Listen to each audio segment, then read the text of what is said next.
Everblaze, Chapter 38. No, Sophie said, jerking away from Fitz. Not Kenrick.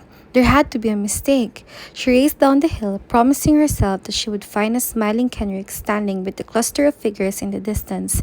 Instead, she found the rest of the counselors gathered around a sobbing orally. No! Sophie shouted, spinning around to head to Oblivimir. The ground felt slippery as she ran, but Sophie pushed forward, ordering her legs not to trip. Everything would be better once she got there. She'd find a secret compartment he'd hidden in, or a clue to where he'd leaped to. Or she screeched to a halt when she realized the slick ground was purple. A few feet away, a lone silver fence post stuck out of the sea of melted jewel, all that remained of Oblivimir. No, she cried again, dropping to her knees. I'm sorry, Alden said behind her, placing a gentle hand on her trembling shoulder. I'm so sorry. She didn't even know Kenrick that well, but he'd always been kind and was always the first to take her side. She couldn't imagine the council without him. He can't really be gone, she whispered, feeling hot tears streak down her face. Alden pulled her close, his body shaking harder than hers as he told her, I'm afraid he is. Kenrick charged Finton when the room started raining Everblaze. He managed to shove you, Fitz, and Orly away, but then Finton's body exploded with flames. There was nothing we could do. His voice broke and he needed several deep breaths before he could speak again. We're going to have to be brave, Sophie. I'm sorry to ask that of you. But Kenrick's loss is going to be deeply felt by our citizens. People are going to need to see that everything is going to be okay. But it's not, she yelled, backing away from him. The loss was too huge this time. They'd lost a counselor. The hole opened inside of her as she thought of how many people had told her not to do the healing. I should have listened, she whispered, barely able to breathe. It's my fault. If it's anyone's fault, it's mine. Fitz said as he stepped out of the darkness. If I'd noticed the flames earlier or been a better guide. This was not your fault, Fitz, Sophie promised. Nor was it yours, Alden said firmly. No matter what you think, no matter what happens in the coming days, I want you both to know this and hold to it and believe it. This wasn't your fault. Remember that. And remember what happened to me when I tried to hold on to guilt and blame.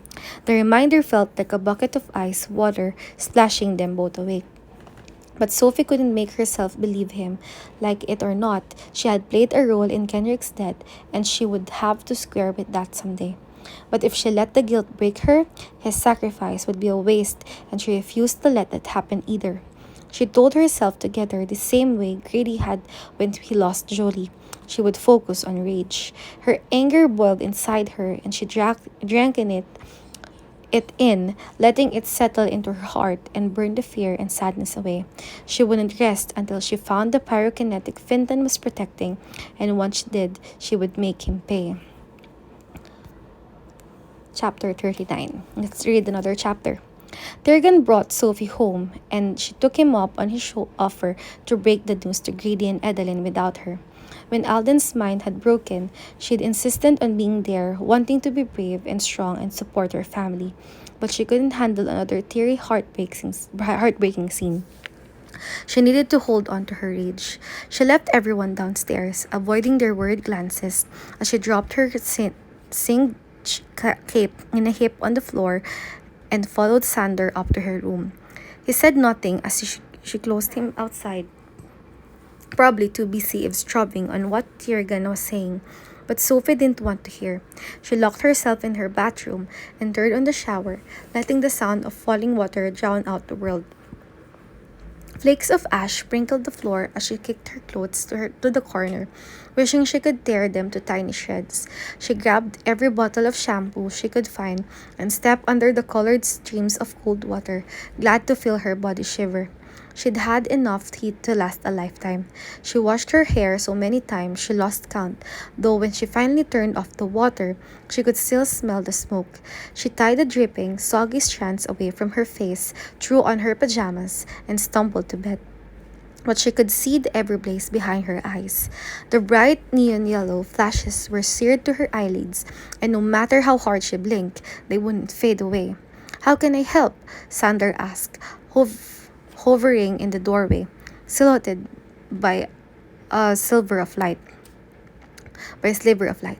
Sophie rolled to her side, not wanting to look at him as she whispered, I think I'd like to try slumberberry tea. She'd expected some sort of triumphant it's about time, but all she heard were the heavy thuds of Sanders' feet as he rushed to grant her request. She lay still, trying not to think about what she was doing until the footsteps returned, bringing with them the scent of something sweet. But when she turned to grab the tea, the person offering it to her was Edeline. Sanders said, you requested this, she said, holding out the fragile pink teacup. Sophie took it slowly, trying not to let her shaky hands spill the steaming liquid, but she froze with the cup halfway to her lips. The tea was purple, with a slight shimmer, like the bubbling flows of amethyst lava coating the ground outside of Libimir. Adeline grabbed the cup as it started to slip from Sophie's hand, and she set it down on Sophie's nightstand. Slumberberry tea can be a wonderful thing, Adeline said, sounding surprisingly calm as she sat next to Sophie on the edge of the bed. But I know how you feel about sedatives. That's why I also bought you this. She pulled a black vial from her pocket and placed it in Sophie's lap. The bottle was small and narrow, no wider than Sophie's finger, and covered in tiny silver dots with a strange silver lid that felt squishy when touched it. It's called somnolin. Edeline explained. It's the nectar of the starglass flower, and it's not a drug. All you need is one drop in each eye to help you sleep. It used to work for me. How? Sophie asked, unscrewing the bottle and filling the eyedropper with the shimmering silver liquid. It's hard to explain until you see. Sophie scooted down, tipping her head back so Edeline could hold her eyelids open and squeeze one drop into each of her eyes. The cool silver liquid felt blindingly bright as it spread across her corneas, but as the tears settled, she sucked in a breath. It's beautiful, isn't it? Adeline asked. Beautiful wasn't a strong enough word. A million flecks of light shimmered and flashed behind her eyes, like she had a tiny universe stuck inside her mind. They called the effect midnighting, Adeline explained. It'll last about 8 hours before it fades. It's amazing, Sophie breathed. The lingering yellow glow of the Everblaze faded in the twinkling lights, and Sophie breathed a sigh of relief, even as her insides screamed like snakes. She didn't deserve to have her guilt fade, not until she made the rebels pay. Hey, Adeline said, wiping a tear off Sophie's cheek. If you cry it all out, it can't help you sleep. Good, Sophie mumbled, rolling away. Adeline placed a gentle hand on Sophie's shoulder. You're missing the point of the somnolin. It reminds us just how small we really are and how big the rest of the world is by comparison. One person is not the source of anything. It's millions of pieces all working together. And it shows us that there's always hope, always light, no matter how much darkness we might be facing. Her hand had started to trace slow, careful circles down Sophie's spine, just like Sophie's human mother used to do when she was a little kid. I never should have come here, Sophie whispered. If I just stayed with the humans, none of this would have happened. Our world has been teetering on the edge of a bleed for a very long time, Sophie. In fact, I think that's why you're here, why you grew up where you did. So you could see our world through different eyes, help us find our way, just like you did for Grady and me. You've made us whole again, given us back our lives. Now it's our turn to help you. She brushed another tear off Sophie's cheek. I want you to know that Grady and I are here for you, okay? I know you try to protect us, and I know you like to do things on your own, but we're all going to lean on each other this time. Please don't push us away. Maybe it was because Adeline sounded so strong and sure. Or maybe Sophie just couldn't face another long, lonely night. Either way, she tightened her grip on Adeline's wrist and whispered, Will you stay here tonight? Of course. Adeline kissed Sophie's cheek and settled under the covers, stroking Sophie's back again. Slowly, very, very slowly, Sophie finally fell asleep. And when she woke up and found Adeline still sleeping peacefully next to her, she knew she was ready to face the day. Chapter 40 Everblaze. News of the fire spread faster than the Everblaze, and when Sophie came downstairs for breakfast, a scroll from the council sat waiting on the kitchen table.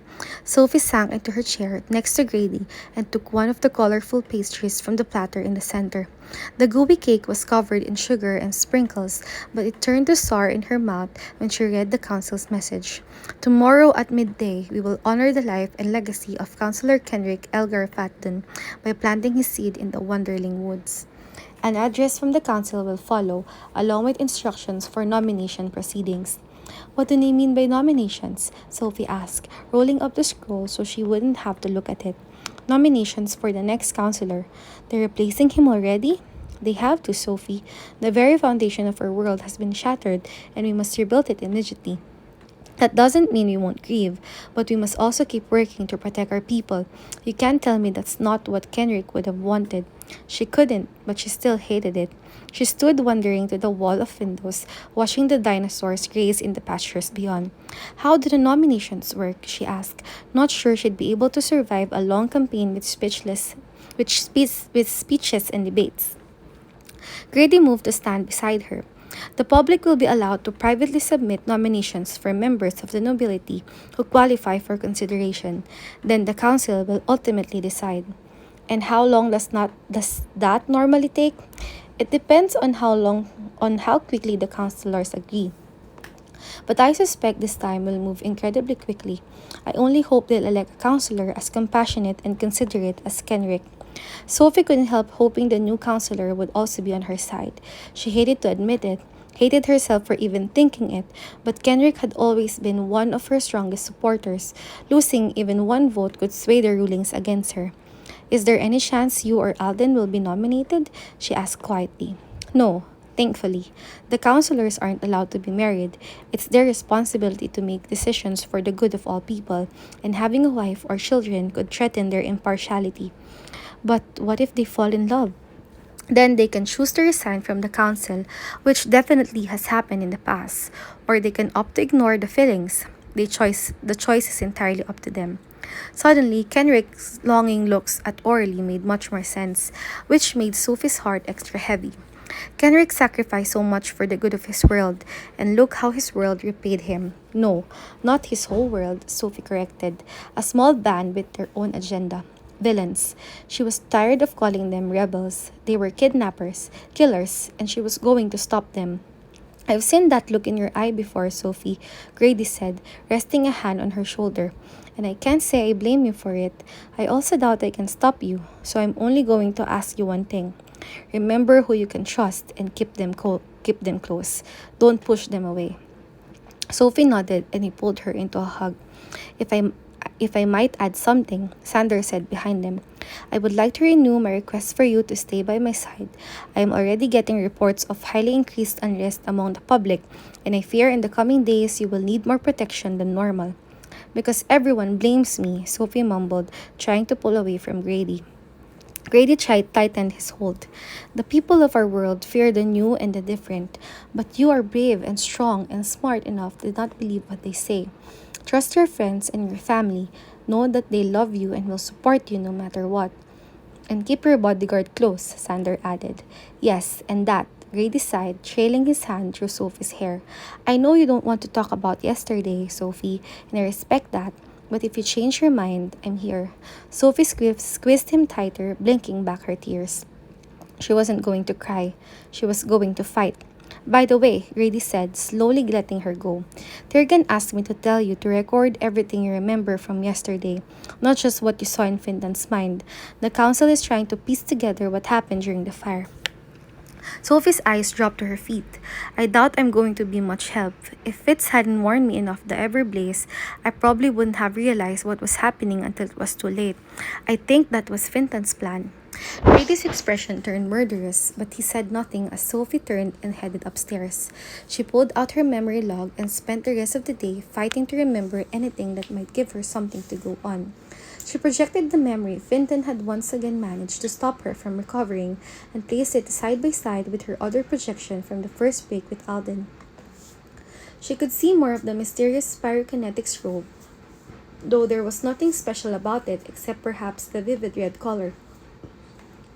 She could also see the shape of his face. The edges were blurred, but his chin was prominent and his dark hair looked neatly styled, so he was probably someone who cared about his appearance. Probably, Sophie thought bitterly, shoving the memory log aside. All she could do was guess and speculate about pointless details, hardly the revelation she needed. She was about to close the log and tuck it away when she noticed one final difference between the two projected scenes.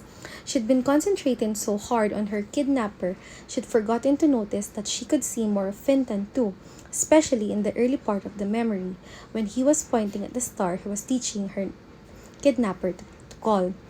His cloak was black, with long, thick sleeves, and near the top of his shoulder was a white patch with an eye. Kif had seen the same patch on the rebels, so to see Fintan wearing it wasn't necessarily earth-shattering, but she could see a word this time, written in runes that she wouldn't have expected she'd be able to read. The word triggered no memories in her mind, so the Black Swan must not be familiar with it, but the nameless rebels had a name, never seen.